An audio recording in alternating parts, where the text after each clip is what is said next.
for my life still ahead, pity me, because he's come back. What passed for a year from him is like the Alien movies, being in hypersleep.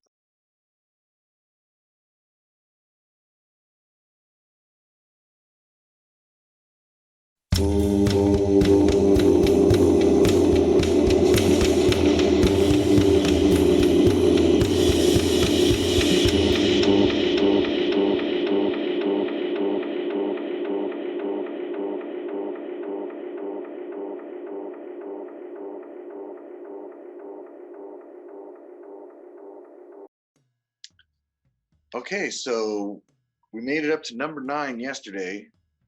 It looks like this will be, well, this had to be at least a 2-parter anyways, because we talked way too long, and my battery ended up dying, and as what tends to happen is we got shit to do, and so we got to do this in between that. So it's the next day.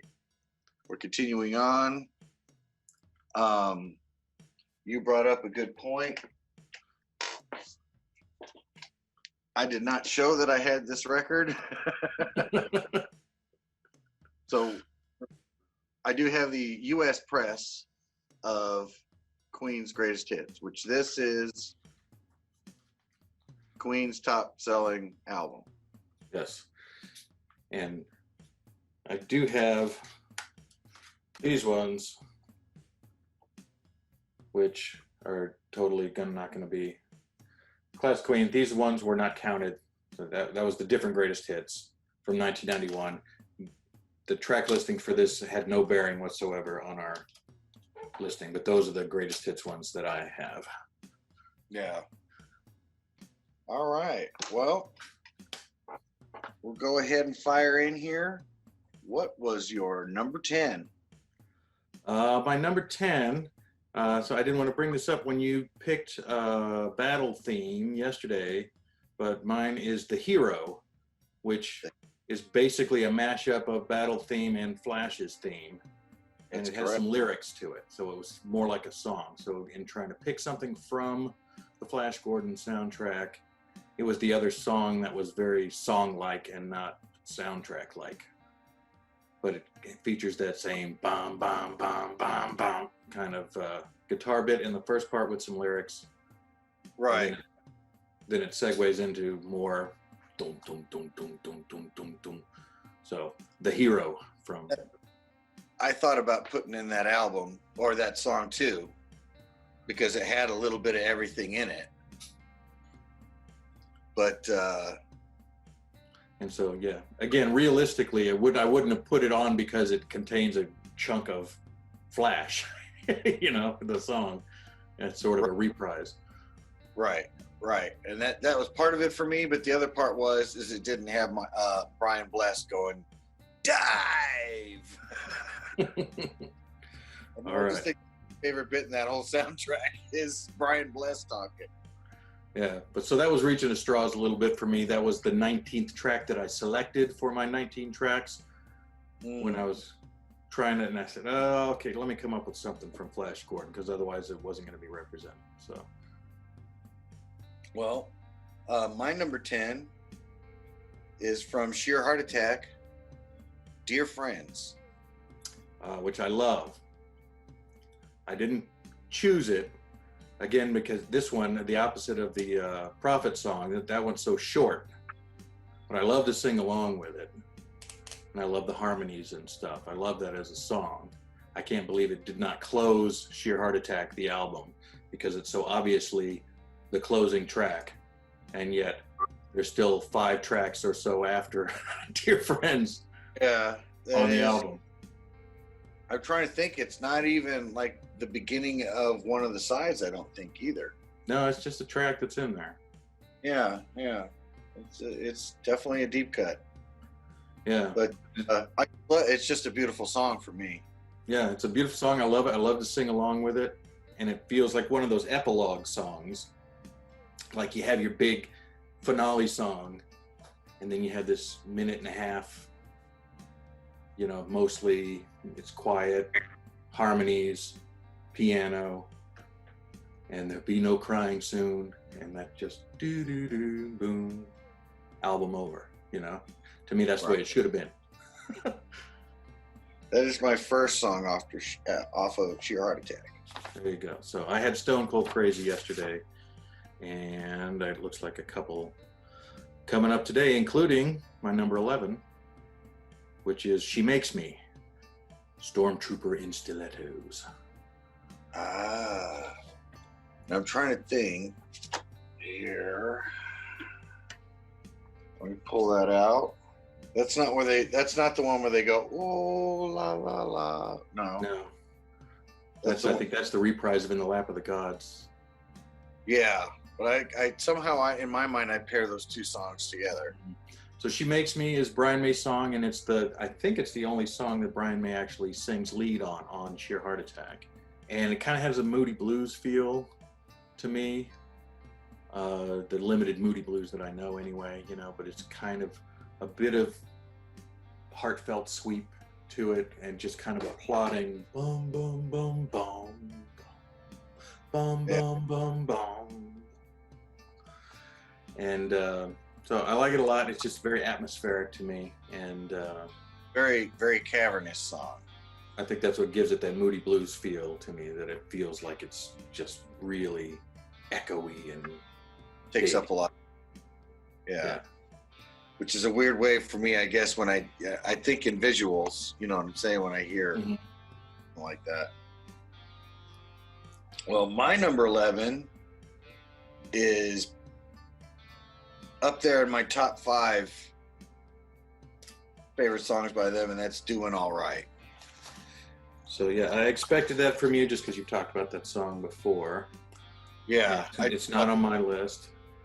That's one of their first songs that has parts to it, where they start off mellow and build up to this other part, blow it out, and then mellow out again. They're already doing that in that first album. And Doing All Right, I believe, is the second song. Yes, tis. So because it is, that's another song that is reflective of all of their kind of input into the song. It starts off with him on piano, and then almost though there is kind of that, maybe that's where the separation begins, where people considered it Freddie Mercury and the rest. Mm-hmm. The casual Queen listener. I don't know, because that song definitely has parts in it, but they shine on all their parts in that song.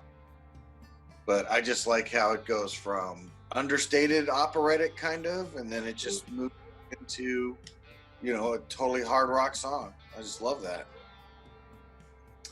Yeah, so, even though I listened to it this last week, the only thing I can always picture is just the Doing All Right. That's basically all I can remember from the song even.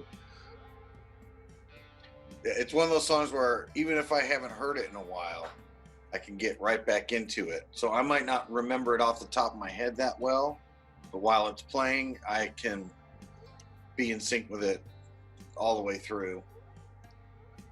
All right, what's your number 12? All right, coming in at track 12 is the opening track to Day at the Races, Tie Your Mother Down. Tie Your Mother Down.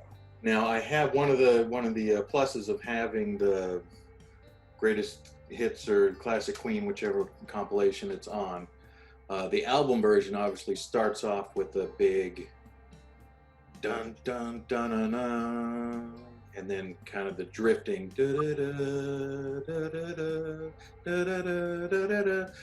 that goes on, and that's picked up, that sort of sandwiches the album, and it goes out on that same kind of thing. Right. And then that riff kind of breaks through that. But what I'm assuming was released as the single version, because this is another one that was released as a single, although it did not make the original greatest hits lineup. it just kicks off with the riff. Gotta say that again. I blocked out. Well, in the U.S. Some territories, yeah. I don't know that it was a single in the UK, but I think it was one of those US and Japan Yeah, Japan I knew about. singles, And I think like in Korea or something too. possibly so. But it just kicks in with the riff, so it just starts boom, so it just kicks off right away, and it loses about a minute of it, and that's the version that I would put on my compilation, not the one with the big guitar intro of dun dun dun dun dun. That. Right. Yeah, which would be kind of weird to hear that song that way, because those bookends aren't. They're kind of part of those tracks, I guess, but at the same time, they're not. Mm-hmm. You know, I think they are trying with that song to mix up your expectations. Yeah. Because you just put out a huge album. It's got this one totally operatic song on it. So it starts in with that operatic, like, okay, we're going to get right back into the sound of the next album. And then it just turns on you in a dime. Yeah. So it's kind of a majestic opening that's kind of very dignified and sounds like a processional. A processional, yeah, that's exactly what I was going to say. So yeah, it's cool to have that riff break into that all of a sudden, but at the same time, as a song on its own and not part of the Day at the Races experience, I like that I have a version of it that has that excised from the beginning. So that was a Brian May track sung by Freddie. All right. And actually, Tie Your Mother Down is my 16. Okay. My number 12 is also from Day at the Races, but kind of on the opposite end of your pick. For me, it's You and I. Okay. Which I think is another John Deacon. I've always liked that song. You know me, I like cheese, and it's a little bit cheesy, but I get right in there. I like the cheese. Yeah. Like a lot of the John Deacon. So for the general Queen casual fan base, John Deacon didn't write a ton of songs, but he wrote several of their most iconic songs. Like You're My Best Friend and Another One Bites the Dust were John Deacon compositions. And he's the only member who never, he's the bassist, and he's the only one who didn't ever sing lead on anything. Right. So Freddie always sang John Deacon songs. Did he ever put out a solo album? I've never thought about. I don't believe so, but I could be wrong. I don't know. Yeah, I don't know. I don't. Freakies. I remember all the other three putting out a solo album. Yeah. He was a little quietest dude in the band, you know. Yeah. He was John Entwistle of Queen. Yeah. And I guess after the posthumous, the Made in Heaven and stuff, he happily just stopped being in the band. Yeah. And so now the version of Queen that tours to this day still has Roger Taylor and Brian May in it. But John Deacon quit in the late 90s. Right. Yeah, not long after Freddie died. No, he stayed in through that Made in Heaven album, which came out several years after Freddie died, using vocal tracks that he had recorded, obviously before he died and not after. But right. So he stayed on, and so that Made in Heaven album still had John Deacon on bass, and I'm assuming they went and promoted that, toured. So I think it was like 1997, and it was 91 that Freddie died. Is that right? 91, 92? I have to look that up. Well, I'll put it right at the... it'll be... John Deacon songs are the best songs to sing along with, I think. Like if you're in the car, You and I, what's the song off of News of the World? Do do do do do do do do. Is that Who Needs You? Who Needs You? Yeah, that's kind of a neat song to sing along with in the car. You know, when you're going, maybe not in heavy traffic. It's fun to say it's oh so sophisticated. It is fun to do that part. Yeah. And so, but that song actually didn't make my list. So, what's your number 13? My number 13 is, appropriately enough, my one John Deacon song that did make the list. So You and I is not on my list. Is Need Your Loving Tonight from The Game. Oh, that is a good song. Another one that kind of surprised me that it was a John Deacon song, actually. And another one that got single. I think it was like the 5th single to get released from The Game. Again, maybe only in the U.S. The Game was their first #1 album here. And I think that actually Another One Bites the Dust was their first #1 single here. Well, there's a reason why it, on the U.S. version,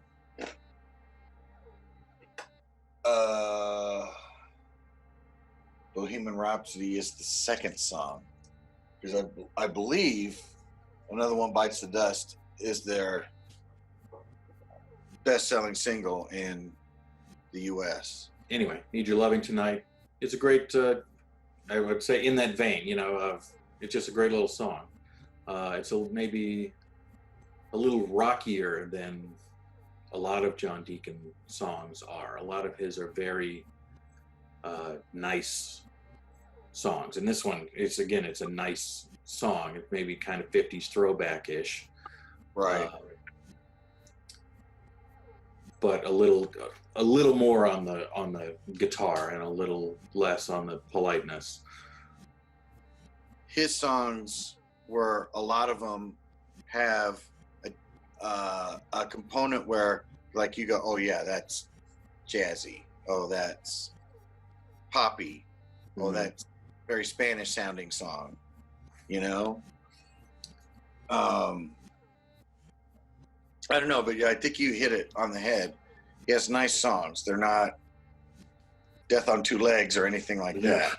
Yeah. They're not particularly visceral or anything. Yeah. So like, yeah, you're my best friend, and isn't it lovely to be together kind of songs. And You and I. Yeah. He does Misfire too, right? Yeah. That was his first one. I don't think he had a songwriting credit on the first 2 albums. A lot of Queen songs make you want to bob your head, but he makes you want to.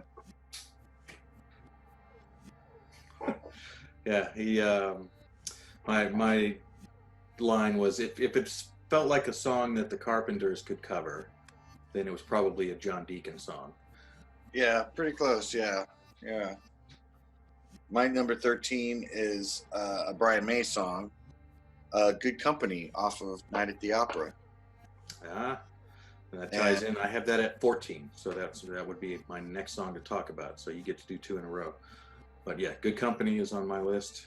It's another one with a story. I think he does like the more story-driven aspects of songwriting. So again, it's a little life lesson there. Mm-hmm. Don't try to get ahead so much that you just don't pay attention to anybody else, but getting ahead. Mm-hmm. That's what I always got out of this song. He gets the advice from his dad and then doesn't heed it, I'm trying to remember if he ends up alone at the end. I believe he does, right? Yeah, I'm trying to think of. But it's like, keep good company, Yeah. It's just a nice little jangly. Again, it's a genre-driven kind of tune in the sense of it's ragtime. It makes me think of ragtime.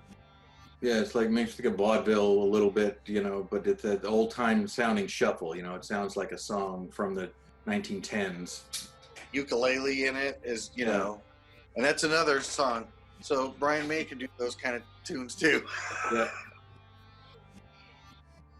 And so yeah, so that is my number 14, and I enjoy that for its lightness. Overall, I like that. Then that what he does with the electric guitar on the song is almost kazoo like, doing doodle-doo-doo-doo, kind of things on the electric guitar that still kind of feels old timey, but is done with electric guitar, which I don't know that I really thought about until we started talking about it yesterday.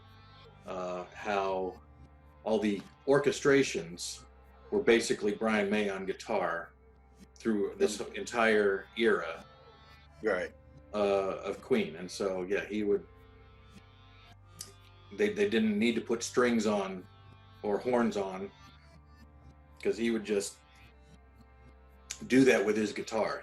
He would be whatever orchestra pit you needed on a track. And so I liked that it without ever giving up that light. So it never, it still got his chunky guitar tone on it.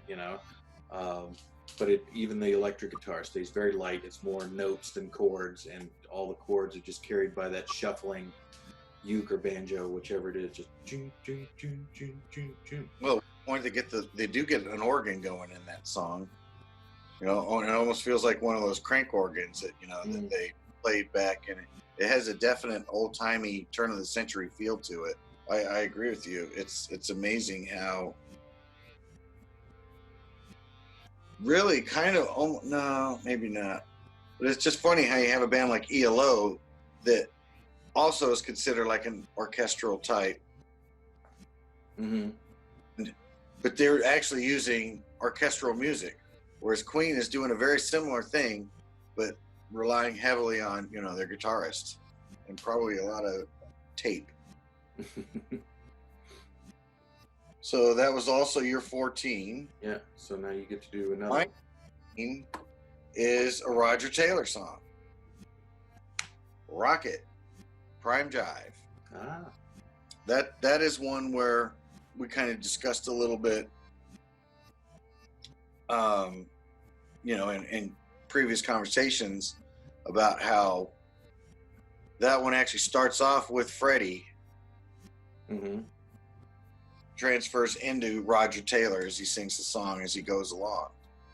And to me, that fits in that jazz, news of the world, the game type era of the band. Yeah, I'm all right. Just the way Roger Taylor sings, and he over enunciates, but not in that Joe Strummer way, where he blows all the piss out of it. But he does bring into it a very, almost like Elvis, like his, he doesn't have a voice like Elvis, but it's his best attempt at imitating Elvis, Like the game almost seems to be influenced a lot by rock and roll, because you have Rocket, this one, you have the John Deacon song, you have Crazy Little Thing Called Love. It almost is, on some of these songs, really hearkening back to like the 50s, and early rock and roll.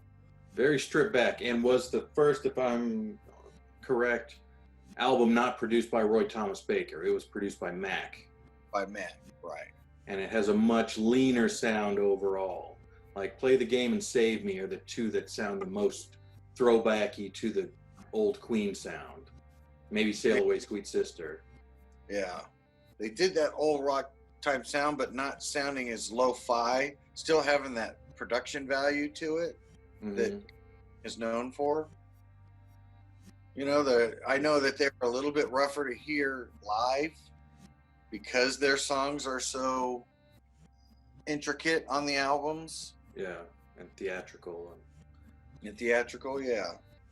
That was a song I didn't care for at first when I first got that album. It's probably my least favorite on there, but it's definitely gone closer to the top because it starts off with a kind of operatic type rock and rolly blend, and then it just goes into kind of like Tie Your Mother Down. Yeah. What's your number 15? Number 15 is another album opener. The album opener from Sheer Heart Attack, Brighton Rock. It's got kind of the fairground opening. Right. Weirdly makes me think of the Smiths. Which album is it that opens with? Queen is Dead, but I just can't think of the song. But anyway, we're not talking about the Smiths. But it makes me think that the opening of Brighton Rock makes me think of then the because that's the first song on Very that album. English.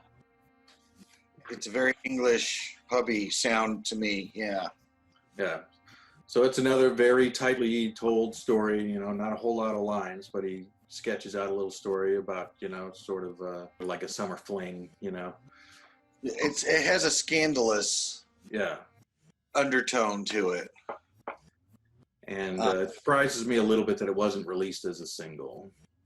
And I can't remember, is that a all Queen? Is that a Brian May? It's a Brian May. It's a Brian May. So I thought so because it has a definite story type element to it. He liked his stories. And in my theory anyway, Brian May wanted to sing his own songs, but if he felt like it had single potential, he would let Freddie sing it because Freddie sang the singles. Yeah. And so my guess is that he thought that Brighton Rock had single potential and it wasn't released as a single. I don't know. I could be wrong on that. That's just always the impression that I got. So that's your number 15? Yep. Number 15 was Stone Cold Crazy, which was your number 1. Okay. Which is my track 1. That makes it sound like it's a ranking. Again, this is a track list and not a ranking. Yeah, your track list, yeah. So yeah, that just as a reminder, yeah. This is our track list. If we made, it's not our favorite songs, it's good songs by them that would be like a alternative anti-greatest hits or whatever. I don't know. Yeah, greatest non-hits. Greatest non-hits. Yeah. And so what was your 16? My 16 is Great King Rat from Queen. That is a good one too. That was an early for me that that made me really like them because we got those tapes from, our mom's cousin. Mm-hmm. Made 3 tapes for me that had Queen, Queen 2, Queen 3 before I ever even. The only thing I'd ever heard from Queen was The Game and a few of their hits, which I liked. But then when I got The Game, I started getting more into Queen. He sent those tapes. Great King Rat was one of the songs that I just. It's a Freddie song, but again, it's got very operatic elements to it. I don't know. What do you think? I think it's good. I think it surprises me that I like it a little bit. It was one of those ones that then when I laterally got Queen and Queen 2 in those box sets, Great King Rat was one. Oh yeah, I remember. So after Keep Yourself Alive, which still was floating around on some of the other things, and as an earworm sticks in my head, Great King Rat is one of those songs that I don't necessarily remember how it goes when I'm not listening to it. But then when it kicks in, I'm like, oh yeah, okay, this is good. I like this one. Yeah, I can't remember if that's a Freddie or a. I made a note of it somewhere. I think it's a Freddie. Yeah, Freddie Mercury wrote it. That whole first album is so good. I know you don't care for it.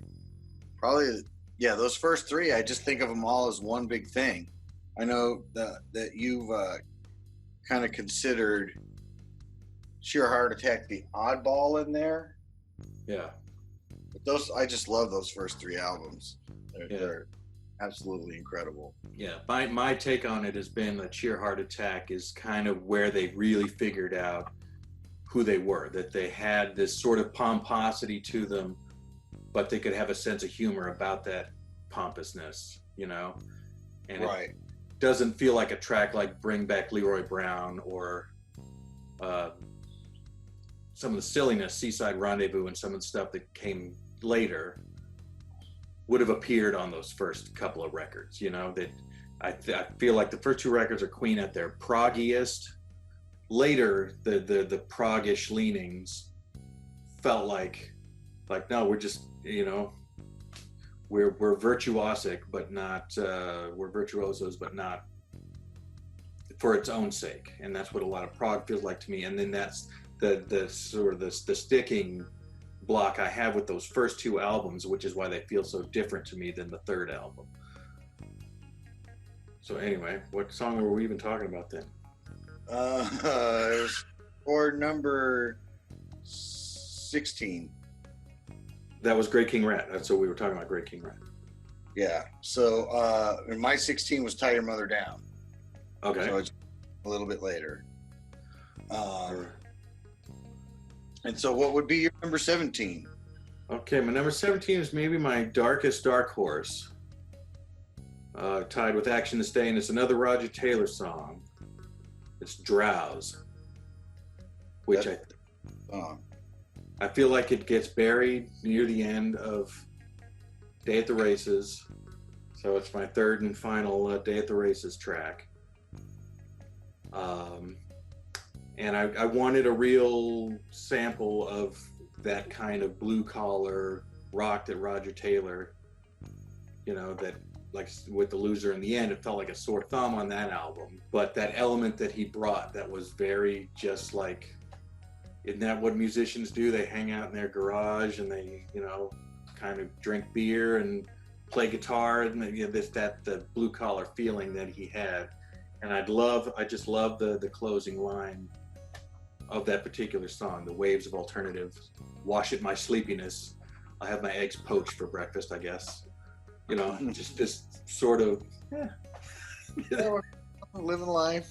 Yeah, just the absolute opposite of the grandiosity of a lot of these Queen songs. It's just like, you know. It's one of the most aptly named songs that, you know, Drowse. Mm-hmm. And then just the guitar on it's like, yeah, which you know, I mean, I'm super simplifying it and doing it out of tune, but the name of that song and the way that it sounds has always struck me as like that is a perfect marriage of title and sound, you know, on a song. I do like that song a lot. Did not make my list. Yeah, I feel like it's an easy to overlook one, and I wanted to champion it as a kind of like a dark horse favorite of mine. It's probably in my top 20 at least Queen songs. That just doesn't seem like it gets a lot of love.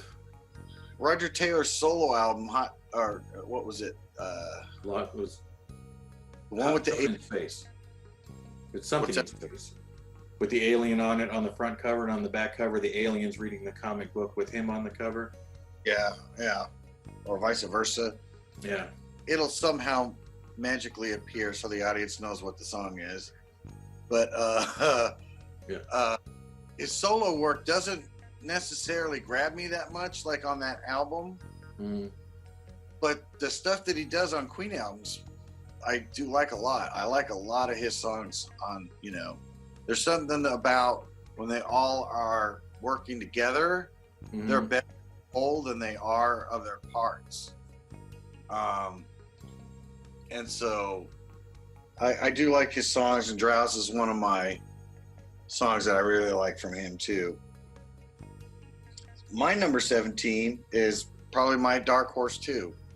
I would guess that this song is not widely loved by your basic, you know, Queen base. Funny How Love. Funny How Love Is? Or Funny How Love Is, yeah. Sorry.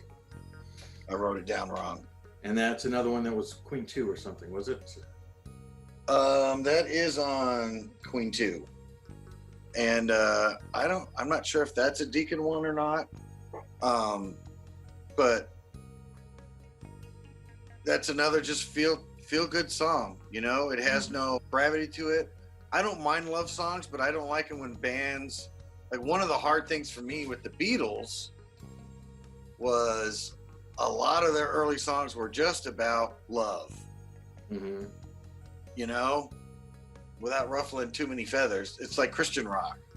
You know what I'm saying? You get one topic, and that's your topic that you do from here to the end of time.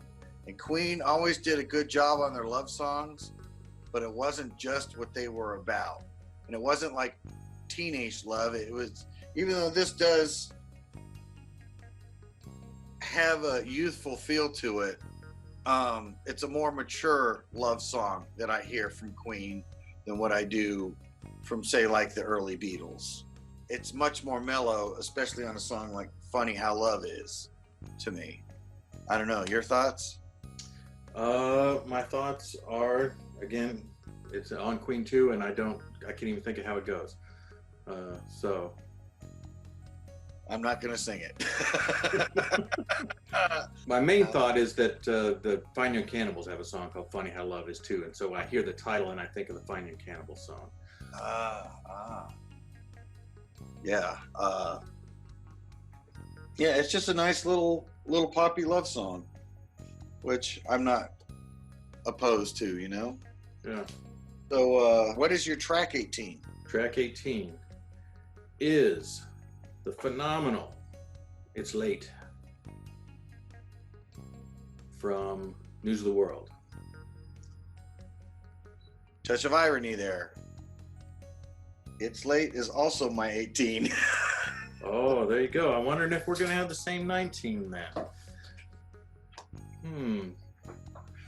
I wonder too.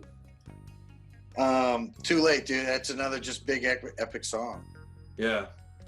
Yeah, but it's a Brian May song, so it's done Brian May style, you know, and so it's not the operatic. It goes between laid back rock and pummeling rock. It's to me, it is a classic Queen song, a classic Queen deep cut. Yeah, that again, I think another one that was released in some markets as a single, but didn't make any traction. I think I read somewhere that it was released as a single in an edited form, but I don't have that edited version anywhere. So I don't know what they edited out in the shortened version. But it's a longer one. It's 6 minutes plus, I think. But I love every second of it. I love the laid back vibe of the opening riff, the doo-doo-doo-doo, doo. I love that. And then the big choral, you know, the It's Late, with Freddie kind of singing call and response to that in the chorus. And then I love it when it breaks out into hard and fast rock and then drums back down to the laid back riff. And all too late. yeah, and then drums back up to a blistering fade out. Yeah, I think you got it. It's another epic song. I think that's why I like epic long songs. This is one of those songs that feels like almost like you're at the end of a journey, but it's such a long song that you know what I mean? It's got a touch of irony in it, I guess, maybe, that, you know, it's late, but it's such a long song. It has that ending quality, but it just keeps going and going, you know? And I just love that, you know, yeah, just how you think it's done. No, we're coming right back for you. Yeah. So yeah, I love that outro. I think it's one of those choruses that, I mean, just the simplicity of It's Late.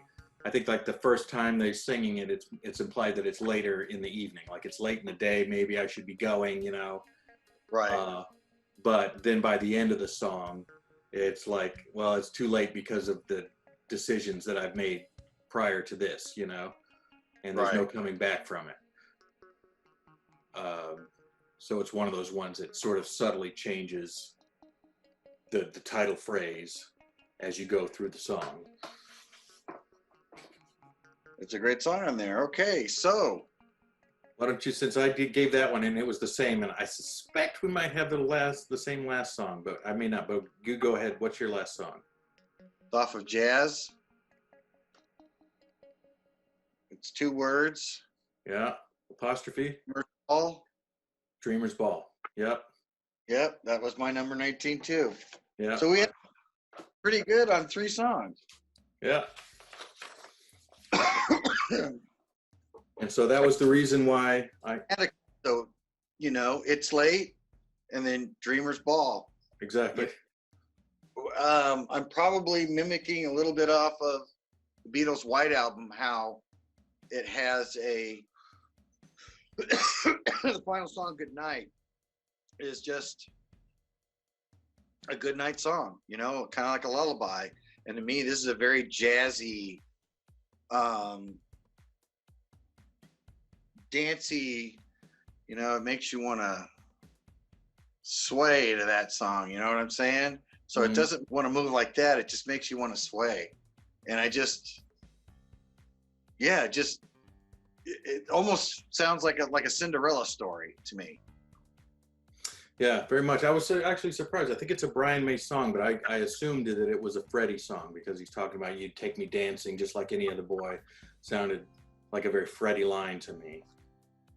Well, we can find out here. A Brian May tune.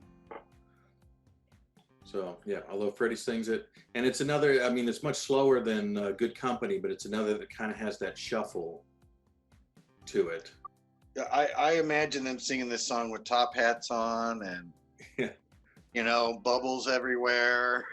If there was a video for this song, it'd be like a sparse background, maybe like one white door off of the disc behind them.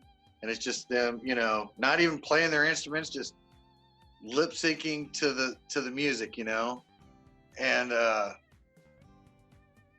almost like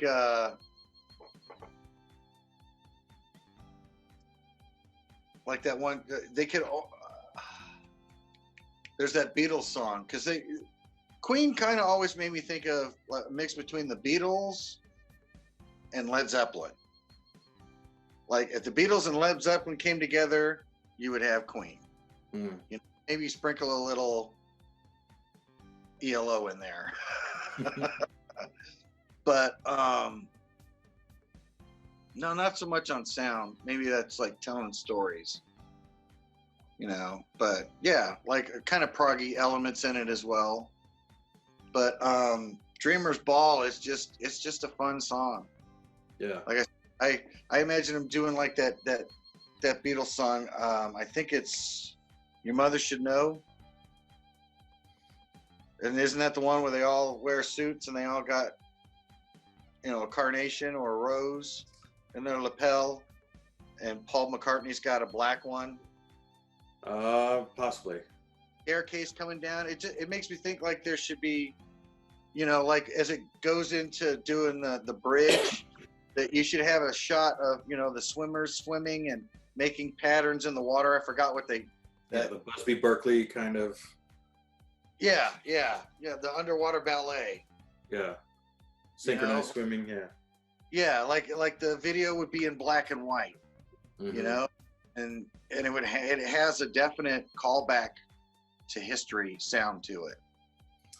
Yeah, and so it was definitely my closing track. It is in my top 3 Queen songs of all time, and one of those ones that always makes me think of this kind of project, of these, but you're missing out on some great Queen songs if all you know is greatest hits, because I love Dreamer's Ball, and I love Dreamer's Ball. That is one of them that I love more than a lot of what's on the greatest hits, even though they're great songs, but I love Dreamer's Ball. And it was going to be my closing track, and I liked It's Late going before that, so that's why I had to put my Melancholy Blues way up front, because I couldn't put the last 2 songs in News of the World together at the end of this. And so yeah, Dreamer's Ball, but it's such a natural little sweet shuffle, and I love it as a song. It's one of the easier songs to be able to sing along with Freddie Mercury. Yeah. He doesn't go. Maybe that's another reason why it's not about blowing out the tune as much as it is about just getting the right mood for it, you know? Hmm. If he's like, "Wah," really blasting it out, well, that doesn't give it that dreamy, sleepy kind of feel. You know what I'm saying? Yeah. So he really plays down his voice in this one, and it makes it so that if anybody can, be fairly close on a tune to sing along with, this is the song that you can do it to. Yeah, that's a big factor in it, is that it's a great sing along. So I love to sing along with it, and it is fairly restrained, as you were saying, in that it's not over the top at all. It is kind of, in that limbo between being awake and asleep, and And just some of the lyrics are so good. As far, I'll be right on time. I'm dressed so fine. Gonna love me when you see me. You don't have to worry. yeah, You know what I'm saying? That's very textural singing, but it's within a range that even I can, sing that halfway decent. yeah, One of the most singable Queen songs for me. yeah, and yeah. Don't expect me to behave perfectly. Yeah, yeah, and he does a good job of playing with the words, and Yeah, it's very fluid. The take me, hold me, remember what you told me. You'd meet me at the Dreamers Ball. do I'll meet yeah, you yeah. at the Dreamers Ball. So it is. It's a super fun one to sing. It's very fluid in its rhymes, and it's a lot of fun. I love it. I love that song.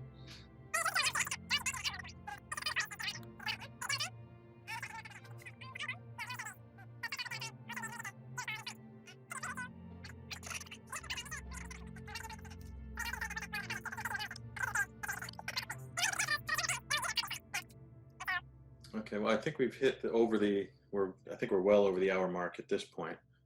Right on, right on. Well, no, that was definitely cool to talk about, go over. It's a Yeah. little bit different than our regular conversations. I usually don't take notes before we have a chat about talking about music, but hey, man, I think we need to do this again on another topic. Yeah, I think that's fun. We'll try and keep it a little tight. I want to see if we can do a one episode thing. Find a band that has a very short discography, and then I think we'll probably do it in about 45 minutes. There you go.